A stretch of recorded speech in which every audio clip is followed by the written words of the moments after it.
Here in North Carolina, we are still awaiting that statement from Republican Jesse Helms that has been indicated now for nearly half an hour, and there is some movement at the Democratic headquarters with the possibility of a comment from the gubernatorial standard bearer there.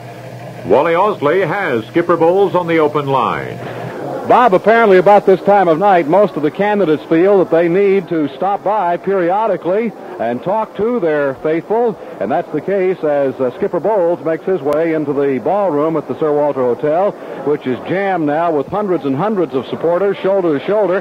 The temperature in here must be 100 degrees by now, but we're going to stop Mr. Bowles just long enough before he gets in to talk with the folks inside and get his reaction. Have you heard from any of the areas about the state as of now, Mr. Bowles? The stand found out just coming down the steps that at 10:15 they were still voting over in Durham. So even though we have a little lead right now. Thank you, sir. Hargrove Skipper Bowles with those comments, and that's the latest from his headquarters as he moves on in to the ballroom to talk to the gathering there. Now, back to Bob at Election Central.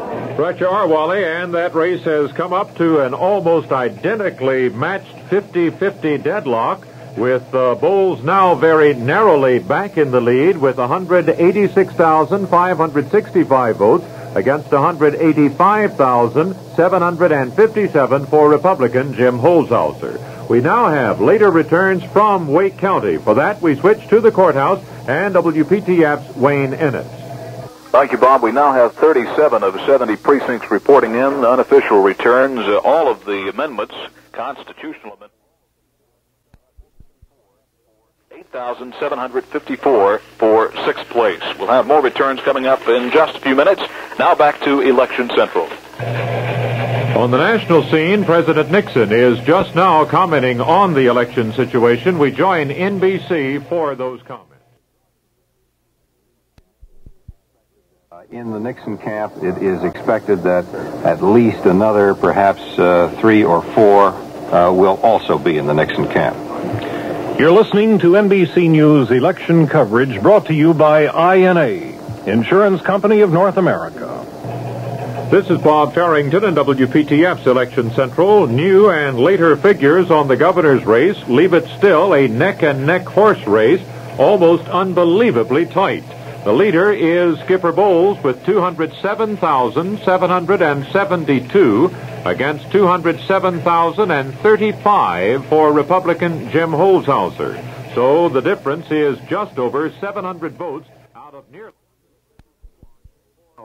171 for Democrat Nick Galifianakis. We will have later returns both from North Carolina and here in Wake County. But first, we switch to the Republican headquarters and Bart Rittner.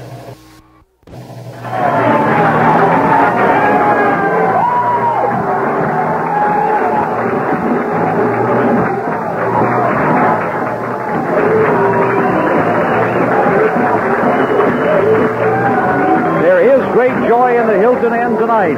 Headquarters for the state Republican Party, the apparent senator-elect from the 4th District, Jesse Helms, has just come into the ballroom and mounted the podium. Let's go there now and have his comments.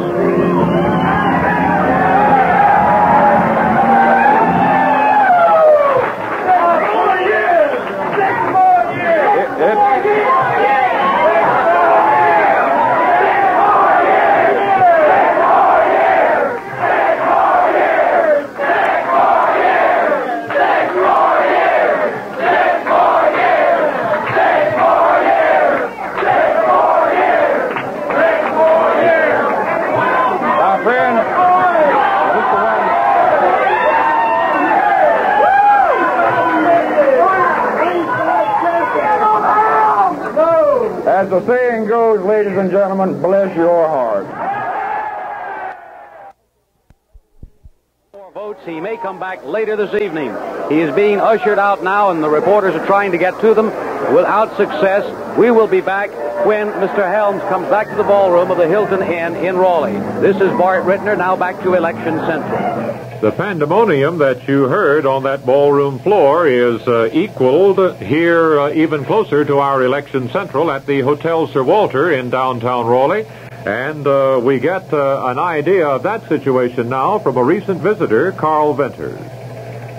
Over at the Sir Walter, Bob, there seems to be a greater crowd than at the Hilton. And as the Sir Walter is built with its many rooms up on the second floor, there are people milling around, moving from room to room. It's a typical election night over at the Republican headquarters and the Democratic headquarters.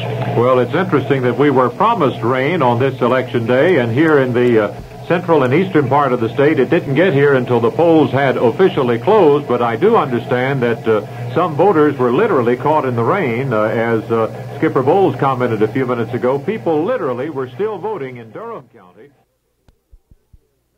U.S. Senate, the leader is Helms with 222,680 against 203,171 for Galifianakis. And I've just been signaled that we now have 40 precincts tabulated, 45 precincts tabulated in Wake County. And for that, let's call in WPTF's Wayne Ennis. Thank you, Bob. We do have 45 of 70 precincts reporting in. These are unofficial returns, and as we have been mentioning here, with 15,988, Johnson 12,983, and Spidell 12,598. That's with 45 of 70 precincts reporting. Those are unofficial returns. This is Wayne Ennis returning you to Election Central. And we'll have more of our tabulations in just a moment. North Carolina's consumer-owned, tax-paying electric membership corporations dedicated to the service of a million Tar Heels has brought you this late report from today's general election. You're listening to WPTF and WPTF-FM in Raleigh, North Carolina. Once again, Bob Farrington. Of course, the concession has already been made in the national race, that by George McGovern to Richard Nixon. We have reaction to that locally, and here's WPTF's Dan Gittins with the story. In his concession statement, Senator McGovern made passing reference to the newly developed quota system utilized by the Democratic Party at the precinct, state, and national level in the selection of delegates. McGovern said although he had been defeated by the voters, the Democratic Party could take great pride in this step forward, as he referred to it, in American politics. State Democratic Party Chairman Jim Sugg was asked by WPTF News if he anticipated the McGovern defeat would result in a backlash demanding the removal of the quota system. I don't know. We're going to have to take a whole votes in Chatham County. Both of those with about half of the precincts now counted. Among those standing by watching the votes continue to mount is a member of the Council of State and an incumbent in this election tonight. That would be Agriculture Commissioner Jim Graham, talking with WPTF's Wally Osley. Commissioner, it's sort of an early hour as far as returns are concerned, but all we have heard from so far on the initial reports show you with a good lead. Do you expect this to continue? Well, I hope so, Wally. I just got here, but that's good news. I hope it's correct, but if it is, I'm real proud of it. People should be represented for the things they want to see and done and fulfill their needs and desires and so forth. That comment from Agriculture Commissioner Jim Graham. We have just been notified President Nixon has a further comment to make. For that, we join NBC. Mr. Vice President, Mrs. Agnew, all of our very distinguished guests here at the Shoreham Hotel, and the very distinguished audience.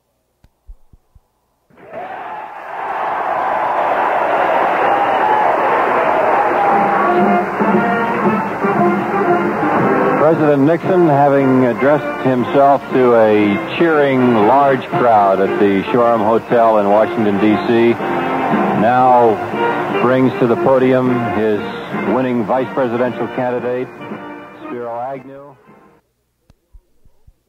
62% of the vote. And in the 11th District, Democrat Taylor, the incumbent, the winner with 62%. We have one of those contenders in the 4th District race now. Talking with WPTF's Bart Rittner, it's Jack Hawk. Some races seem decided at this late hour. Some races still are in doubt. One of those is the 4th District congressional seat up for grabs. Jack Hawk is the man leading in Wake County at this moment. How does it feel, Jack?